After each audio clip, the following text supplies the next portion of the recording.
लखनऊ में अंतर्राष्ट्रीय मानवाधिकार सुरक्षा परिषद उत्तर प्रांतीय बैठक 21 फरवरी को आयोजित की गई, जिसमें पदाधिकारी गण और राष्ट्रीय अध्यक्ष महोदय आदि उपस्थित रहे।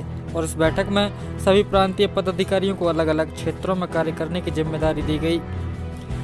देखिए प्रदेश क्राइम रिपोर्टर संध्या सिंह की यह खास रिपोर्ट। सर ये बताइए, आज आपने प्रांतीय कार्य समिति बैठक की है, ये किस विषय में? ये हमारा जो अंतर्राष्ट्रीय मानवाधिकार सुरक्षा परिषद है, ये वैश्विक संगठन है जो पूरे विश्व में मानवाधिकारों के लिए काम करता है। तो हमारा ये पहला जो चरण होता है कि भारत में रहने वाले भारतीय लोगों के लिए, जो भारत के सिटीजन हैं, उनके लिए पहले उनके मानवाधिकारों का संरक्षण किया जाए। दूसरा जो हमारा फेज होगा वो विदेशों में रहने वाले भारतीय मूल के लोगों के लिए, जो यहाँ से कमाने गए हैं, शिक्षा के क्षेत्र में गए हैं, उन लोगों के मानवाधिकारों की रक्षा करने के लिए अपनी शक्ति के हिसाब से हम सेकंड फेज में जाएंगे। उसके बाद जो तीसरा फेज होगा वो पूरे विश्व के हर देश के मूल के लोगों के लिए, उनके ह्यूमन राइट्स के लिए हम काम करेंगे। तो ये जो आज हमारी जो मीटिंग थी, ये उत्तर प्रदेश की जो प्रांतीय समिति, यानी पूरे उत्तर प्रदेश में 75 जनपद है और 18 मंडल है। तो ये पूरे उत्तर प्रदेश की आज ये रचना शुरू हुई है। जो केंद्रीय कार्य समिति है, सेंट्रलाइज है, उसकी आज हमने गठन किया है। उसके अंतर्गत जिलों के और मंडल के पदाधिकारियों को, और हमारी कोशिश आने वाले समय में एक गांव में हमारा एक कार्यकर्ता हो। उत्तर प्रदेश में लगभग 56,000 गांव है, तो कोशिश हमारी ये होगी कम से कम हर ग्राम पंचायत में, हर एक छोटे से गांव में हमारा एक कार्यकर्ता हमारे विचारों को लेकर जाए। आपका इस संस्था का मुख्य उद्देश्य क्या है? इस संस्था का जो मुख्य उद्देश्य है वो अंतर्राष्ट्रीय स्तर पे जो यूनाइटेड नेशंस के जो पैरामीटर्स हैं, जिसमें 30 पैरामीटर्स होते हैं, जिसमें शेल्टर फॉर एवरीवन है, यानी हर व्यक्ति को घर मिलना चाहिए, छत मिलनी चाहिए, हर व्यक्ति को शिक्षा मिलनी चाहिए, हर व्यक्ति को रोजगार मिलना चाहिए, हर व्यक्ति को समानता मिलनी चाहिए, स्वतंत्रता मिलनी चाहिए, स्वास्थ्य सेवाएं मिलनी चाहिए। और पूरे विश्व के अंदर जो ये सारी चीज़ें एस्टैब्लिश करनी पड़ती है, जिसके लिए सरकार समय समय पे योजनाएं बनाती है। जैसे फूड सेफ्टी बिल हमारे देश में आया, तो वो फूड फॉर एवरीवन का ही एक पार्ट है। हेल्थ फॉर एवरीवन, ये हमारे अधिकार हैं जो मानव के अधिकार होनी चाहिए।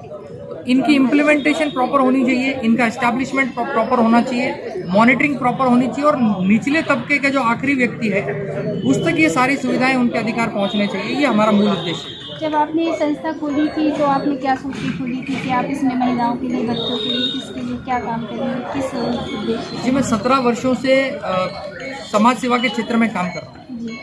और समाज सेवा में दो तरह की सेवाएं होती है, एक होती है संघर्ष और एक होता है सेवा। सेवा वो होती है जब हम किसी के दुख दर्द अपने पैसों से दूर कर देते हैं या अपने संसाधनों से दूर कर देते हैं। जैसे किसी को ठंड लग रही है, हमने उसको कंबल दे दिया, और किसी को भूख लगी, हमने उसको खाना खिला दिया। लेकिन धीरे धीरे जब हम इसमें संघर्ष करने लग गए, तब हमें ऐसा पता चला कि सारी चीज़ें पैसों से दूर नहीं होती।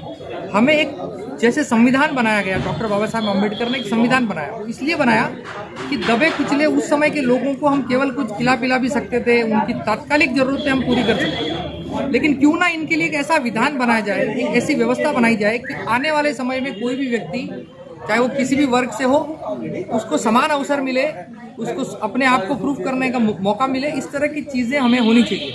तो हम जो आज कर रहे हैं उस सिस्टम के रिफॉर्म के ऊपर, यानी 70 सालों में जो संविधान बना हुआ है उसका पूरी तरह से इम्प्लीमेंट हो, जो लिखा हुआ है वो जमीन पर भी लोगों को मिले, वो सारी व्यवस्था, उसको हम रिफॉर्म कहते हैं। यानी स्वास्थ्य सेवाएं कहने के लिए तो बहुत कुछ है, लेकिन जब हम छोटे से गांव में प्राथमिक आरोग्य केंद्र में जाते हैं तो वहाँ ना तो एक्सरे है, ना वहाँ पर कोई डॉक्टर अवेलेबल होता है, ना वहाँ पे फैसिलिटीज अवेलेबल होती है। स्कूलों में चले जाए तो कई जगहों पे पंखे नहीं होते, शिक्षा के लिए वैसा माहौल नहीं है, स्वास्थ्य के लिए वैसा माहौल नहीं है।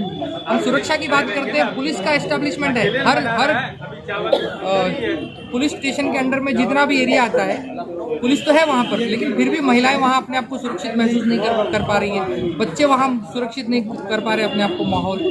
तो माहौल इस तरह का बना हुआ है। तो हम लोग रिफॉर्म के ऊपर काम करते हैं, यानी जिसको हम लोग बोलते हैं एड का मतलब होता है जब किसी चीज़ को मरम्मत की ज़रूरत हो, तो ए फॉर अवेयरनेस, यानी जो आपके लिए है उसकी पहले जागरूकता दे दीजिए। आई फॉर इम्प्लीमेंटेशन, जो आपके लिए है वो आप देखिए ज़मीन पर जाकर क्या वो उपलब्ध है कि नहीं।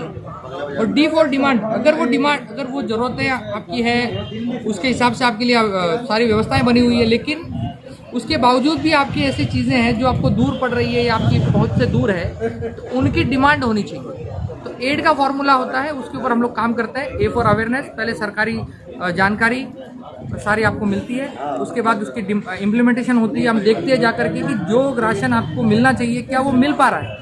तो ये हमारा, ये जो आपके पदाधिकारी आए हैं दूर दूर से, इनको आप क्या कहना चाहेंगे? ये जो हमारे पदाधिकारी आए हैं उनके लिए मैं यही कहना चाहूँगा कि ये एक वॉलंटरी वर्क है जिसमें आप सम्मान के लिए काम करेंगे। दूसरे के दुख को समझकर, जो समझता है वही मानव है, तो वही मानव अधिकारों को बेहतर समझ सकता है। तो आप अपने आसपास की जितनी भी तकलीफ है, इतने दूर दूर से अगर आप आए हो, तो इसमें आज तो बड़ा कष्ट हुआ है, दूर दूर से आप आए हो। बलिया से कुछ लोग आए हैं, आजमगढ़ से कुछ लोग आए हैं, लेकिन जब यहाँ से कुछ करने की सीख ले करके, यहाँ से कुछ सीख करके जब आप वापस अपने क्षेत्र में जाओगे, तो उस क्षेत्र में मानवाधिकार के विचार को पूरी तरह से लागू कर पाओगे। इस बात की खुशी भी होगी उस समय कि हम यहाँ से पूरे उत्तर प्रदेश को एक संदेश देना चाहेंगे उनके माध्यम से।